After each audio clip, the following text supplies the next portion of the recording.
What has been a lesson you wish you learned earlier in life? Like, is there a lesson that you learned recently that you're like, I wish I learned this one earlier? I think being unapologetically honest with what you want. And that goes across the board. I was trying to think of something that kind of across the board. If you can communicate your truth and not worry so much about how somebody's going to react to what you say. Because a lot of times the fear of how somebody's going to react to what you really want to say is what stops you from saying it sometimes, and you find another way, or you put it off, or you don't say it, and then maybe the situation doesn't change, and you get frustrated and upset with why this thing doesn't change because you kind of maybe might not have said it the way you wanted to say it, and I think there's a way to be unapologetically and still be respectful and speak your truth. If I think I would have done that earlier, Well said. I would have been further along in relationships that I have with people I care about, and not intimately. I mean across the board, work relationships, business, family, female friends, whatever it may have been. I think being honest with where you stand and how you feel, it's really giving another person an option and opportunity to be as honest with you. And whatever your fear of that is, of that outcome, is never really as big as what you make it up to be. It's really not that. So I would say maybe just being honest and living with the results. And tomorrow is not promised to anyone, but time will move on. You will move past it.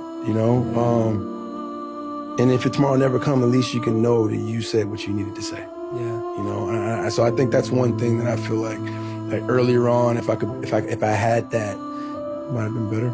Yeah, that's a thoughtful answer. I was thinking when you were saying that, it's like we're so scared of our honesty hurting someone, not realizing that us holding back our honesty is hurting them even more and longer term. It is. It's a hard one because when you have to be honest, it makes you look worse, it makes you feel bad, it makes that person feel bad. It gets messy on so many levels. But what if that person needed to hear it? Yeah.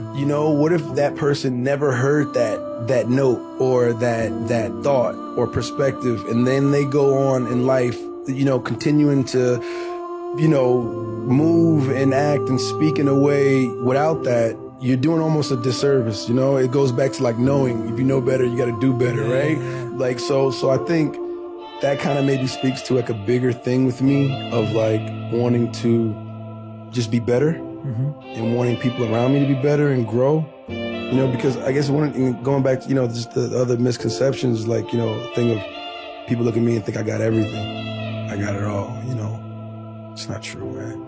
Like, I'm flawed, and I'm actively trying to get better daily, and I fail all the time. And I come up short all the time on even how to communicate, no matter how much coaching I go through and, and practice and running conversations through my head, in the shower, and like, all right, I'm gonna say this, I'm gonna say that, I wanna hit that point. Okay, you know what I'm saying? And, I'm just I'm trying to do my best, and I think the weight to try to live up to everybody's perfect expectation of me has been really, really heavy for a long time, and I think the last couple years I've been trying to maneuver out of that. Mike, we end every episode of On Purpose